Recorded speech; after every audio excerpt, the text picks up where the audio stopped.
Well, welcome back. It's September 22nd, 2018. I don't know if this is going to be any good because it really is windy. Boy, last week I was out there working on my motors, and it was in the 90s. It was really hot. Sunday was even hotter. But they said that it wasn't going to last. There was this little heat wave that came through, and then we had a week's worth of rain, and now it stopped raining.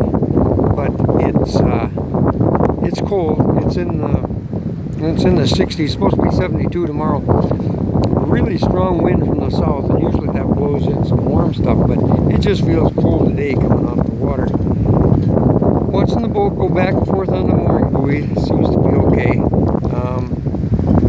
Homecoming Queen's good. I'm not going out there today. I was gonna maybe think about launching the Salty Dog. That's why I came out here, check to see how it is, and it's just not worth it. If it isn't any fun, it isn't any fun. So why bother doing it? But you know, it is sunny, dry. Tomorrow's supposed to be a little warmer. Maybe the wind will die down. Change direction. It's supposed to go from the south to the southeast. Put it more over in that direction. Might not be quite so wavy and bad.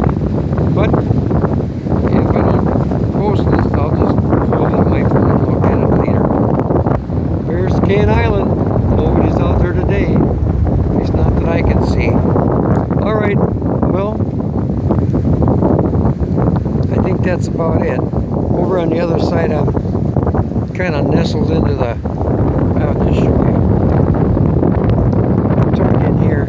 On the other side, the water's smooth because of course there's no waves over there. A couple fish have been out there, that's about it. And, oh no, another month. I'll be pulling the Homecoming Queen off. And I'll still run the Salty Dog for a little bit, but get this one out before the ice comes. Alright, thanks for watching.